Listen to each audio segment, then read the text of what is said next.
Tune into a podcast made by the fans for the fans. This is the Drive for Five podcast.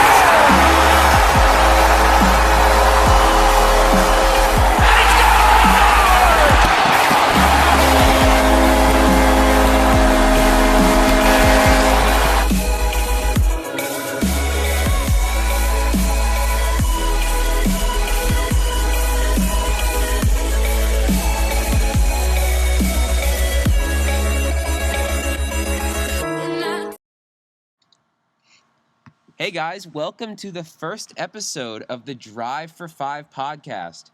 You're probably wondering, what is the Drive for Five podcast? Because this is our first episode. We used to be the All Islanders podcast, and we had a great run. We had 10 episodes. Actually, it was 11 episodes. We had 11 episodes. We had Andy Graziano. We had Arthur Staple. We had Brian Compton on the show. And it was a terrific run. But unfortunately, as our loyal followers know, we had a bit of a conundrum with our founder, Spencer. Every single writer on our site decided we cannot write for allislanders.com anymore. We weren't respected. Our founder was, unfortunately, I'm not going to disclose any information about him because I don't want this coming back to hurt me. He's a powerful boy. But what I'm going to say is, we were hurt. We weren't respected. Now every writer is equal. We're run by the fans, for the fans, and we're excited for our new website. We're excited for our new podcast. Again, I'm David. I'm here with Jared, Harris, and Scott. On this podcast, we're also going to have Aiden, who has been with us since the beginning. Colby, occasionally. He is a past writer on Eyes on Isles. And we're also going to have a few other people, Sound Tigers guests, maybe Hot Hockey. And we do have those are our writers. We do have some big guests that we're planning, including 2 players and an analysis. So, Jared, I'm going to go to you. Welcome. And how are you feeling about this new podcast? Hey, guys, it's Jared. As David said before, everything he said was true. We were compelled to leave after all the stuff that was put on us, and I couldn't have said it better, David.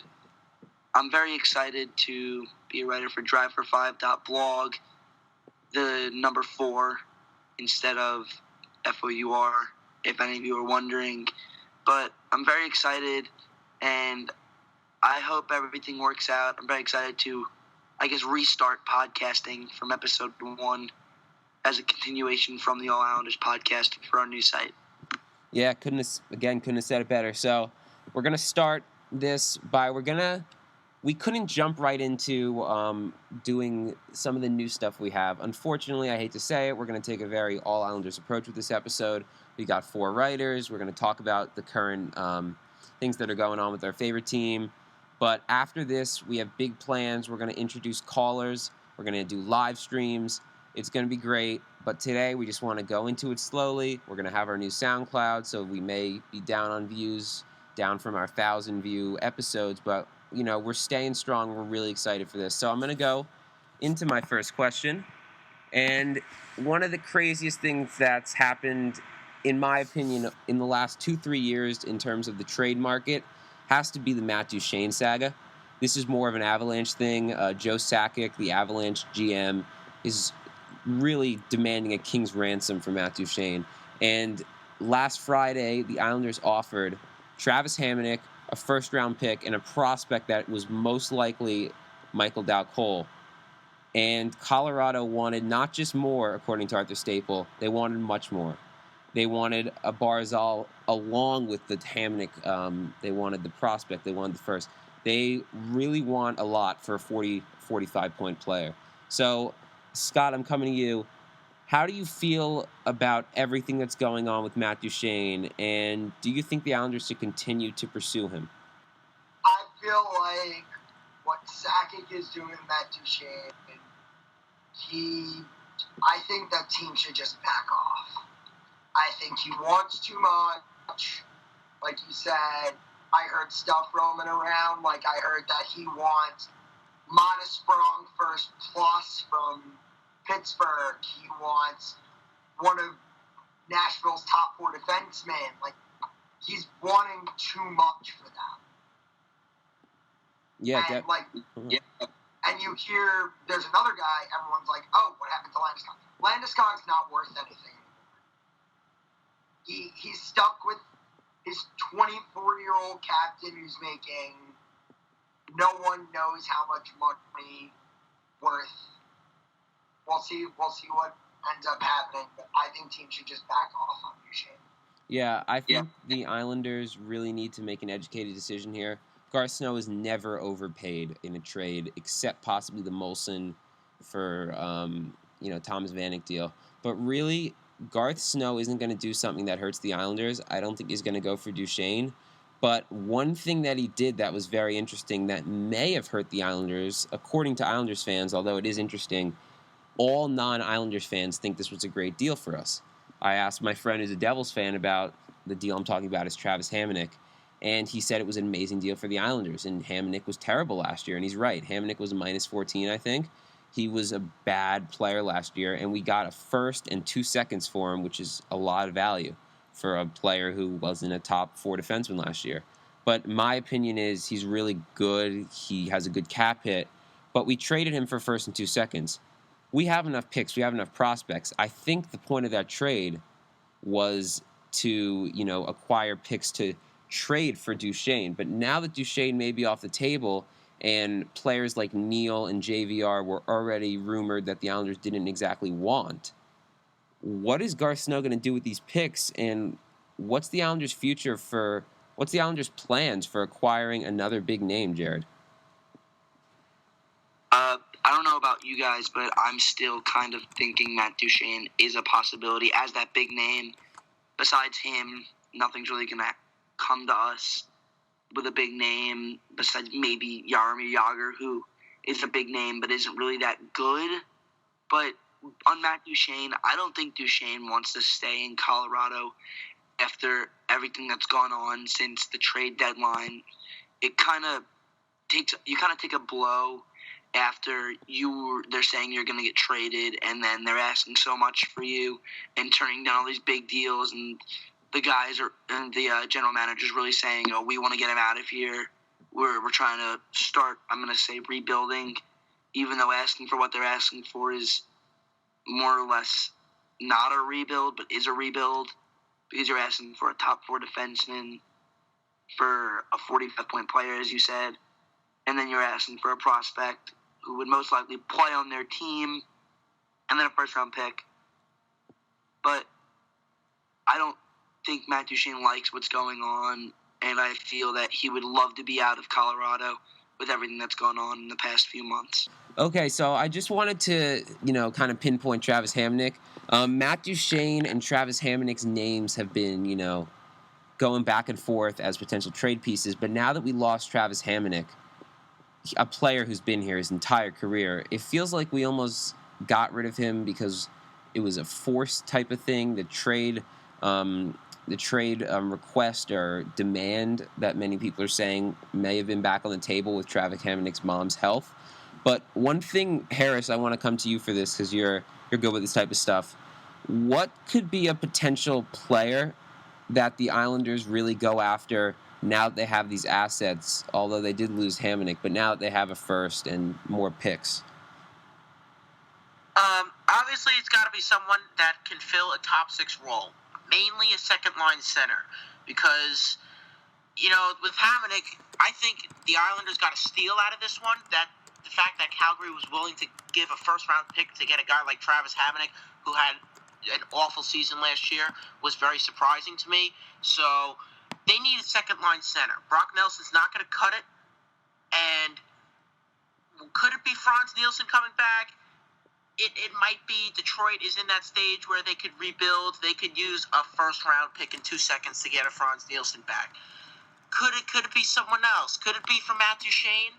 Obviously, Sakic's asking price is very high, and I think the reason why Duchesne's not here is because he's not committed to rebuilding yet. But anyways, back to the Hamonic thing. I think it was a great deal for the Islanders, and you know what? If you can't use these picks, and if you can't use these picks to trade someone, use them. Use them in the draft to your advantage, because getting an extra first-round pick is always okay. We did not have a first-round pick this year in this upcoming draft, and if we got a second first-round pick for the 2018 draft, I would be okay with it. I'd also be okay, obviously getting it flipped for obviously a second-line center, but someone who's got experience in big games and someone who is proven in the NHL. Scott, we'll go to you. What do you think about this? Well, what I'm looking at is I'm looking at a player who, and this is something that the Islanders are looking at in someone like Duchesne, someone who's good at taking faceoffs. Now, everyone is bringing up Tyler Bozak. I am not a fan of him. I don't see him as a potential fit for the Islanders. Now, somebody that I do see being a fit for the right price, and by the right price I mean Vancouver retaining salary, is Brandon Sutter.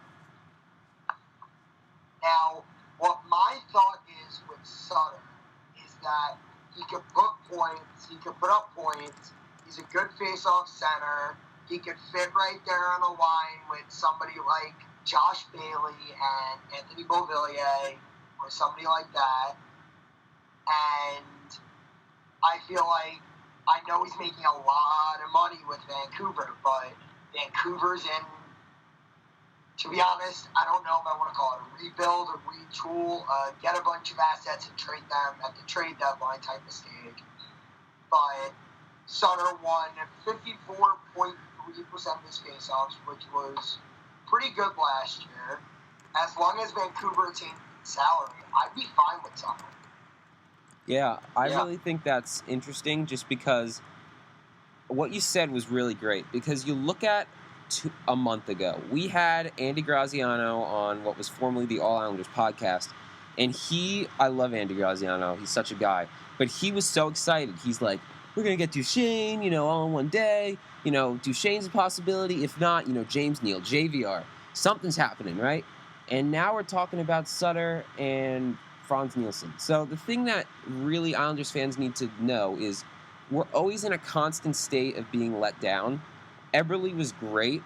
We robbed Edmonton. I feel like our only good trades are with Peter Chiarelli as general manager of the other team, because you look at Boychuk, you look at other teams. The Leddy deal was great. I love Leddy, but it wasn't a great value.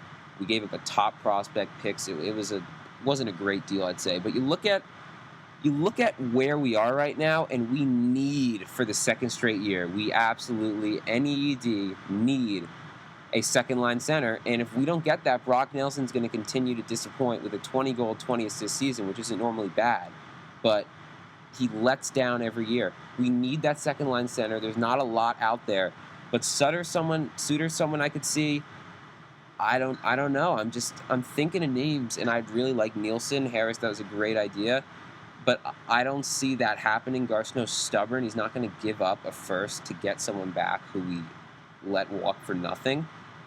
If only we got Nielsen instead of Ladd, or if only we re-signed Nielsen instead of, Chimera. I don't know. It sucks, but I hate to keep looking back to these bad Garth Snow eras. But Garth Snow, he gave us a false hope. I said a line about hope stronger than fear. We have hope in our last podcast, but we don't have the hope anymore that we had a few weeks ago. Islanders fans are starting to feel, a little sad. So, Jared, I'm going to come to you. How do you feel about the current state of the Islanders offseason? I'm very disappointed in what's gone on. There were a lot of possibilities to sign. And Garth Snow, I don't even think he offered anyone contracts. He probably did, but nothing that could be worth much. For no one that could be worth much. I mean, there were so many names that were thrown around. Obviously, we were never getting Shattenkirk, but he could have tried. Could have offered him a contract, maybe. Would have done maybe something if he did. Maybe given him another option to play in New York.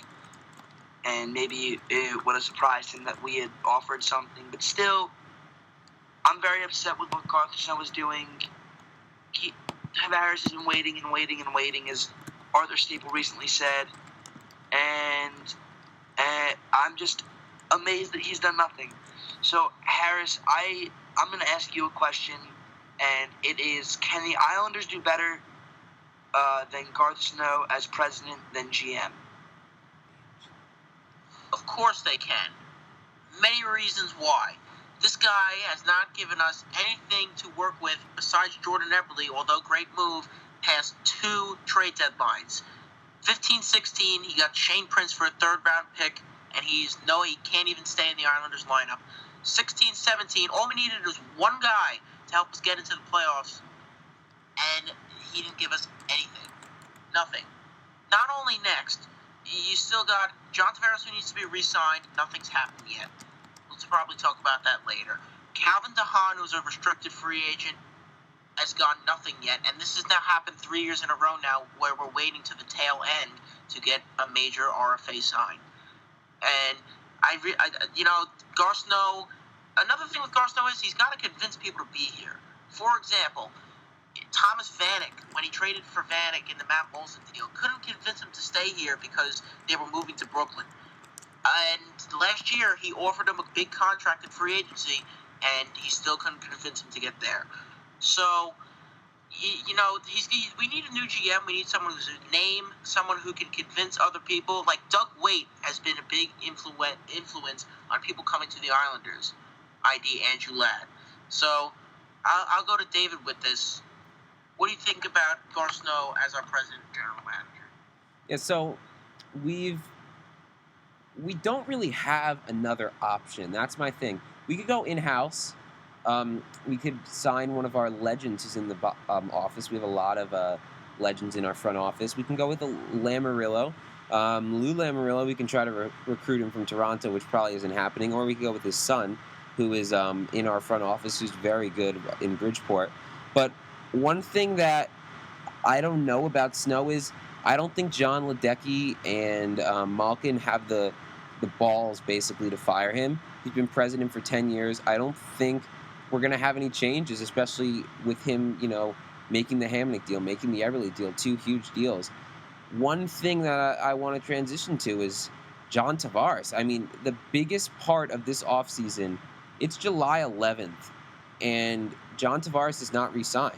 And it's really unfortunate because this is a huge issue. We don't want to freak out about this, but we had Brian Compton on the formerly All Islanders podcast, and he was a little scared after the Flyers game where the Islanders got destroyed and they weren't going to make the playoffs. He said this could be the end of John Tavares and the Islanders. And it's really scary because it doesn't seem like Garth Snow's doing enough. You think back to Steven Stamkos. Steven Stamkos did this too in his contract negotiations 2 years ago. He waited until 2 days before he became a UFA. But John Tavares, I feel like, has reasons to stay. I know there's the arena difficulties. I know everything's going on with that. But John Tavares needs to be convinced to stay. And if it's not by Garth Snow, we need someone else to do it. So, Scott, how do you feel about John Tavares' situation currently? Right now, if Tavares were to become UFA right now, he would be done. He doesn't like the arena situation, probably. I don't think anyone does, and we'll get to that later. He and his agent apparently are waiting for Garth Snow to start talks. And I'm not sure that's true because knowing Garth Snow, he would have started talks already. And if I were Garth Snow, I would just hand him a checkbook and say, you can go as far up as you want, just don't ask for more than McDavid is given. Because I'm sorry to say this, he is not worth as much as Connor McDavid is getting. I would say, fill out this amount, you can put it up to how much you want, just don't set it higher than what McDavid wants, and we'll give it to you. As long as we can find the cap space. Yeah, basically. Yep. John Tavares, fans were very excited. Arthur Staple reported, I don't know if you remember this. I remember exactly where I was. It was one of those moments where I was shocked. Arthur Staple rarely tweets these kind of vague things, but he tweeted that if the Islanders had not re-signed John Tavares by July 4th, I think it was, he said that the Islanders would look to trade John Tavares, which was absurd. I remember reading that and thinking, oh my God, because it was either he re-signs July 1st, just like Carey Price, Marc-Andre Vlasic, Martin Jones, Cam Fowler, all these stars are re-signing, and John Tavares has not begun negotiations this offseason. It's really scary, but everyone keeps saying, don't panic, it'll get done. But I'm scared that it won't get done, and you keep thinking back to Stamkos. That's what I keep telling myself. But it's really scary that the Islanders are not making more of an effort right now. I'd be calling him every hour, to be honest. I don't care how annoying it gets. You just need to be so persistent. You offer him up to $12.5 million. I don't care. People are saying he's only worth $8 million. I don't care. You give him whatever he wants. He's our star, and we need him if we're going to be successful. We're complaining about a second-line center. Imagine if Brock Nelson was our first-line center. I mean, it would be hell on earth. So just think about how much Tavares means to this team. He probably means more to this team than McDavid means to Edmonton, and the only reason why I'm saying that is because they have more players behind him. They have Draisaitl, who's a star. Islanders don't have anyone else. So Tavares needs to be re-signed, and hopefully it's done fast. So, Jared, I'm coming to you. You're a little more nervous about John Tavares, I know, than most people. You have a friend who knows people within the organization, and I know that you think that things are not going as well as they should be right now. So I just want to ask you, how do you feel about John Tavares? And also, how do you feel the arena situation, which we'll get to next, is affecting John Tavares' contract negotiations? So, actually, I'm the opposite of what you're saying. I'm actually very confident that John Tavares will remain an Islander. Very confident. I feel that Tavares is just waiting to see what else is going to happen, waiting for the arena situation to finally come to what it's going to be, and then he'll start figuring out what he wants to do. Because I can say that if we're staying in the Barclays Center, that it could push him away real easily, and it's going to show that Charles Wang is the true reason that Tavares would leave by moving us to Barclays Center. Now, Belmont seemed that it was the meeting they had yesterday. It was yesterday, correct? Yes. Seemed to went really well. Looks very good. Looks like it's a very good possibility of moving there. And I think once that becomes official, then it's going to really tell him that he's going to be able to re-sign. It's going to become a lot easier to go to games and stuff. And I think that'll push him into re-signing. And I think that's going to get the talk started once it happens. So, Harris, I have a question for you. What are your opinions about Belmont and what went on yesterday? Well, my report came to fruition as I spoke to John Ledecky a few weeks ago, told me that there would be a hearing on it July 10th. So, which was yesterday. What happened yesterday was this plan has now taken a turn, now has gone away from Belmont to doing something with the Coliseum, and we have been hearing about this since they announced the move to Brooklyn. Belmont, the Coliseum, Brooklyn. I don't know what this team's going to do, where they're going to play, and they need to know soon, because I think this is a key factor in whether John Tavares resigns. I think it'll be Belmont, because I just don't see the Coliseum happening.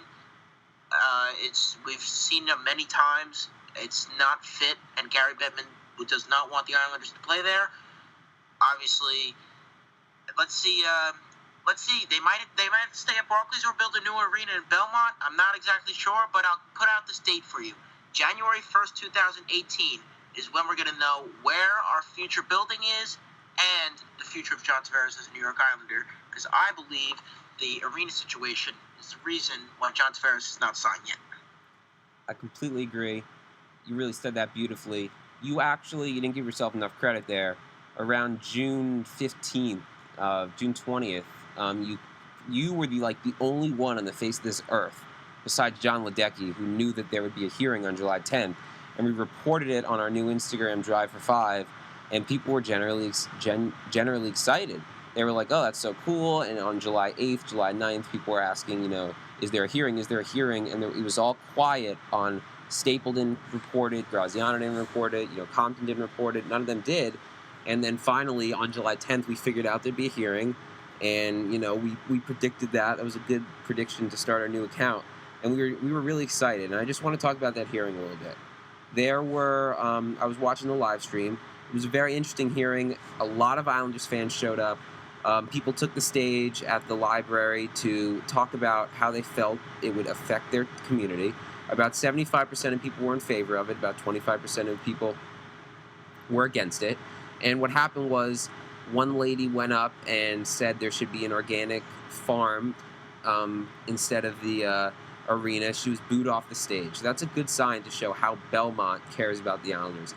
Belmont wants the Islanders. Belmont Park is a good place for them. I keep saying Belmont. I mean Elmont. It's either Elmont or Belmont Park. That's a major clarification that we'll have to get straight over the next few years. But the Islanders are most likely moving to Belmont Park. The Coliseum isn't happening. It's not. The Coliseum, Nassau County is doing this as a negotiation tactic to make it more urgent for Belmont Park and those representatives and lawmakers to get the arena started and get the ball rolling. If there was no competition, then it would seem like the Islanders, were desperate, but now that Nassau Coliseum's involved, it really creates something. And Tavares, getting back to him, he wants an arena. He wants Belmont.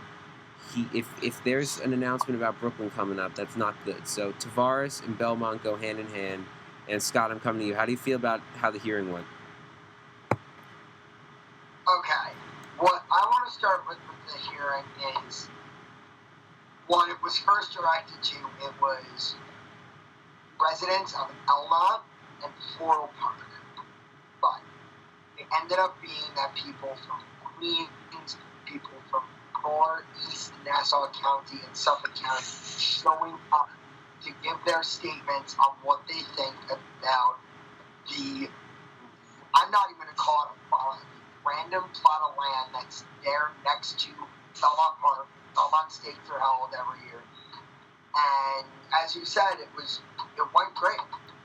There were groups of people that were saying, it'll create more jobs, and even though there'll be minimum wage jobs, there'll be a lot of them in the arena, outside the arena, at local restaurants, security.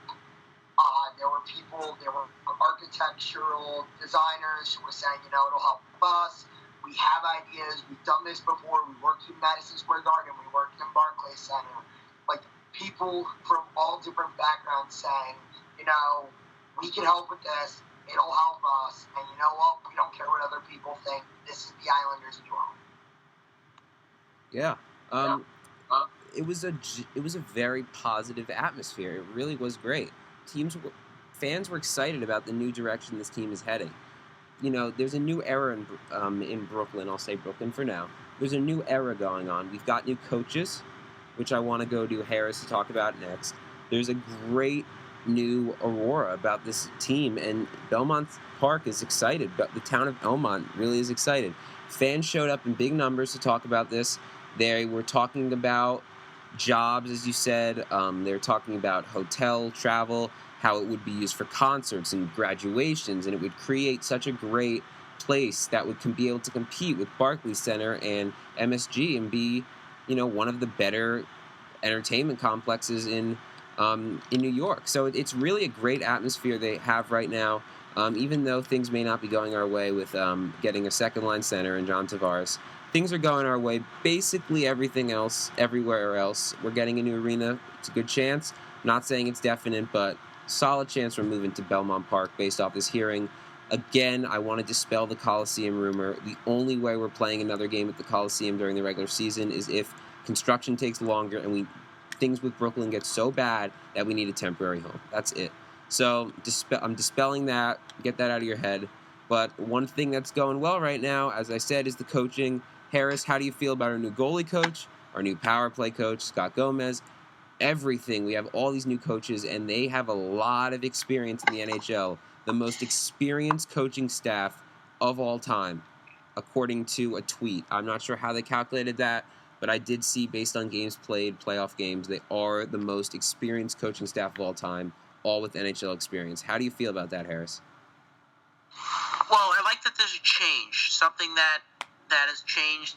That is now a long-term change from the Jack Capuano era to the Doug Weight era, is him hiring a whole new staff of his buddies, and they are all successful. Scott Gomez is going to be great for this.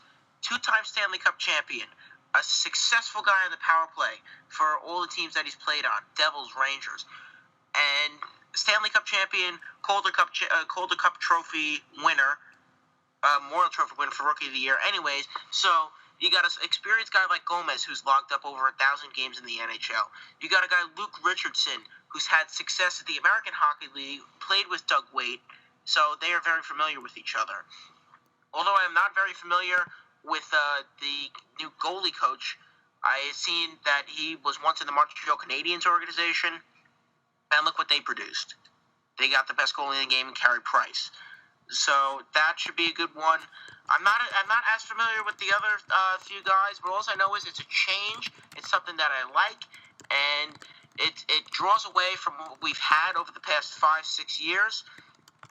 And you know what? If it can help them, and it's going to help the Islanders, new power play, new everything else, I like what Doug Weight. I like what you're saying about all the changes, and I'm very happy about changes, but just a point I want to bring up, I'm not saying this is a bad thing, but having coaches who have been through the game and stuff is not always that good. I mean, look at Wayne Gretzky. Gretzky was the best player in the NHL, and look what he did after his career. Just a point I want to bring up. It's not always it doesn't always happen, but there was another hire today, and I'm gonna have Scott talk about that one. Okay, so a coach that has been rumored to be with connection with Doug Weight and with the Islanders for months on months now is Kelly Buckberger. Now, Buckberger, Richardson, Weight, and Braithwaite, they all played together. And Buckberger had a great career. He was a gritty guy, so I'll give him that. But he had 240 career points, 795 games in Edmonton over 12 years. He did play in the playoffs. He was on a great Stanley Cup playoff team in 89-90, which went very well. And I feel like him, Cronin, Richardson, Gomez, and Braithwaite can make a pretty good coaching staff for Weight to work with. Yeah, completely agree. I am in the middle between Harris and Jared. I like what the Islanders are doing with their coaching staff, but this is a very new coaching staff. Everyone is new. There's not one person who's sticking, from what I know. And that's not a recipe for disaster, but it's a recipe for, for a slow period where there may be an adjustment. And I'm not saying that's bad, but I'm just saying, John Tavares, the team, the core group of players may be not agree with what one of them does, not like it, and it could create some sort of tension. I'm hoping that doesn't happen, but all I'm saying is it's a very likely possibility that there's tension between the coaches. So hopefully this isn't too much of like a game. Hopefully they know how to coach and not just be buddies. But I can see this going very well for the Islanders. And, this is our first ever episode. I want to go into the big picture. We're going to end it off here with our predictions for the Islanders season. I know it's vague, but I think you guys want to hear, our differing of opinions on where we think the Islanders are going to go. So I'm going to go to you, Jared. Where do you think the Islanders are going to finish this year in the Metropolitan Division standings, and will they make the playoffs? So I think the Islanders are going to finish, if anything, in a wild card spot. Would be probably second or third in the Metro, But ultimately, and I'm saying if anything with a wild card, because I really see the Islanders missing the playoffs this year again. And I hate to say it, but I just don't see it happening again. Okay, Harris? I think my prediction for the Islanders is what happened 2 seasons ago. They'll be a 7th seed. They'll get that wild card spot, be 4th in the Metropolitan Division, and hopefully, unfortunately, I don't see this team getting past the first round. It's not going to be as experienced enough with Hamonic gone, who's been with this team for a bunch of years. It's going to be a few guys who's a young decor, and Tavares and Eberle. I know they're buddies, but they haven't played together since 2009, and that's like 9 years. So, that kind of worries me a little bit if their chemistry is still there. That obviously happened with Tavares and Ladd last season. That didn't work. So, you know what? I think this team could make the playoffs. And, you know what? Let's go to Scott and see what he thinks about the Islanders season. Now, just to clarify for people who are confused, when he says 4th in Metro, 7th in the Eastern Conference, that means they get the first wild card spot. So, in my opinion, I think that, and I'm not even saying this as bias, I don't think the Rangers are going to have the glue anymore without a true first-line center and without a true good backup goalie. I'm not declining Andre Pavlik anything. I think he's terrible. But I think the Islanders could be the first wild card spot. I think that, obviously, depends on what seeding they end up in. Depends if they end up seeding in the Atlantic or the Metro. But no matter where they end up seeding, I think they can make it to the first round. I don't know if they can make it past. I'm going to finish it off. I think the Islanders are going to be the 9 seed again. I can't see the Islanders. I could see a team. Tampa's got to make it. Tampa is making it if it's the last thing they do. So you got to think Tampa's going to knock out Boston because Ottawa's very good and so is Montreal. Montreal may not make it, but, my thinking is you're going to have 1 or 2 teams jump in. Islanders are hopefully one of those teams, but I think it's going to be the 9 seed this year. So that's our vague predictions. We're going to be back in a few weeks with hopefully a player. May not be with an interview, but we're negotiating with players right now to get on. We've got 2 lined up, hopefully. And we're going to be back, and we're going to talk more about our predictions over the course of the upcoming offseason. But right now, July 11th, John Tavares isn't re-signed. We don't really know our arena, but things aren't going terribly. We have, Jordan Eberle on this team. Jordan Eberle is a New York Islander. We've got good things going on, and we have good things going on with our account. Scott, I'm going to take it to you. What do you want to talk about with our new account, Drive for 5, articles we have coming out and everything along those lines? Well, hopefully in the near future we have higher production than we did at the end of All Islanders because it seemed like a lot of us lost interest in what Spencer was trying to manipulate us to do. So hopefully we have a lot more coming out on the website. Make sure to look out. We have a Twitter handle. Do we have the Twitter out yet? Yes, we do. It's Drive4 _. Unfortunately, there's a funny story. Getting Drive4 is a tough thing. We thought our name was so creative, which it is. No Islanders accounts have it. We got the 4, which is really cool, with 4 Stanley Cups. But on Twitter and Instagram, names were taken. On Instagram, we actually bought someone a pizza to get the name. We sent a pizza to their house. Long story. The loyal listeners who are still with us at the 42-minute mark can DM us on Instagram at Drive4 to hear that story. It's a really funny one. But we bought someone a pizza. And on Twitter, we have the _ at the end. But our Twitter's going great. Our most recent post is advertising our T-shirt. We have our very own T-shirt with our amazing logo that @OnlyIsles created. So we're really excited about our account. We're excited about the future of this podcast. The difference between the first episode of the All Islanders podcast and the first episode of the Drive for 5 podcast is right now we have so much experience under our belt. This isn't the All Islanders podcast where we're doing this new, where under an owner who, is hurting us. We're all equals now on this new site, and that will help us deliver the highest quality content we can. And we're really excited to go through this together with our fans. In the future of this podcast specifically, we're going to have callers. We're going to be the most fan-friendly podcast there is. No other podcasts are doing what we're planning on doing. And right now, All Islanders is deactivated. AllIslanders.com is done. It may stay like that. All Islanders may come back. But I put this on record. Spencer has the power to delete accounts. We're going to keep this up no matter what Spencer does. We're telling him that right now. We are so persistent with this. We're so committed to providing the best quality content we can. We're going to be with you on our Drive for 5 Stanley Cups. That's our little slogan. So thank you guys for listening. This is going to be the best podcast there is. We're going to be very fan-friendly. So thank you guys for listening to this 40-minuter. Pretty long one, but a lot of good content. So we'll see you guys for episode 2.